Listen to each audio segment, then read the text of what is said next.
সুপ্রিয় দর্শক, আমরা কিন্তু খুব সুন্দর একটি সেতু দেখতে যাচ্ছি।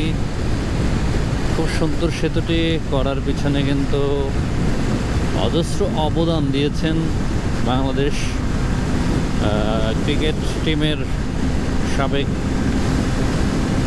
অধিনায়ক, সফল অধিনায়ক হিসেবে যাকে উপাধি দেওয়া হয়েছে, তিনি আর কেউ নন, মাশরাফি বিন মুর্তজা। তিনি তার অক্লান্ত পরিশ্রম এবং অক্লান্ত মেধা এবং দাবির কারণে এই সেতুটি কিন্তু হয়েছে। এই কালনা ঘাট দিয়ে কিন্তু মানুষ পারাপার হতো এবং মোটর সাইকেল বিভিন্ন পথচারী পারাপার হতেন। তো সেই ক্ষেত্রে দেখা যাচ্ছে বিভিন্ন দুর্ঘটনা, ট্রলার ডুবে যাওয়া। আমার একটা ফ্রেন্ড তার বাচ্চা সহ এখানে এই পদ্মা সেতুর আগে যে কালনা যে ঘাট আছে, কালনা ঘাটে ওর বাচ্চা সহ দুজনেই পানিতে পড়ে যায়। নৌকা থেকে পড়ে যাওয়ার পরে পল্টন ছিল তখন, এই কালনা নদীর কাজ চলমান অবস্থায় তখন পল্টনের নিচে ওরা বাপ ছেলে দুজনেই পড়ে পল্টনের নিচে যখন চলে যায় তখন কিন্তু নিঃশ্বাস নিতে পারেনি এবং উঠতে পারেনি। তো আপনারা হয়তো অনেকেই অবগত আছেন এই ব্যাপারে। ও ছিল একজন পুলিশ সদস্য, বাংলাদেশ পুলিশের একজন সদস্য ছিল। পুলিশ হেডকোয়ার্টারে ওর পোস্টিং ছিল তখন।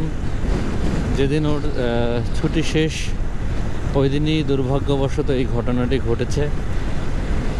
তো ওর বাচ্চা সহ ও দুজনেই সেখানে একদিন পরে ওর বডি পাওয়া যায় এবং 2 দিন পরে ওর বাচ্চার মৃতদেহ পাওয়া যায় এখান থেকে প্রায় 3-4 কিলোমিটার দূরে। আমিও তখন এসেছিলাম খুব ভারাক্রান্ত মন নিয়ে।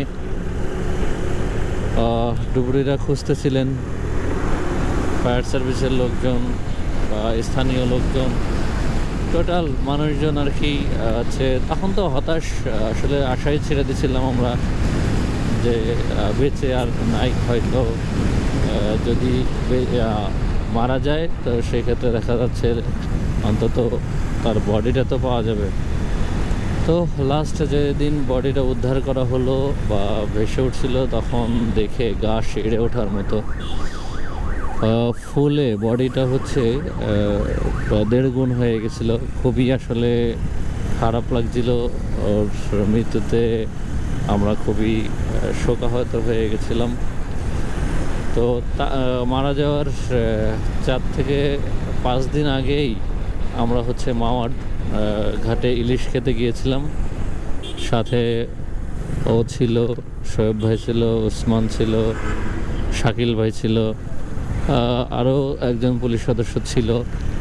তো তারা সকলেই খুব ভালো মনের মানুষ ছিল।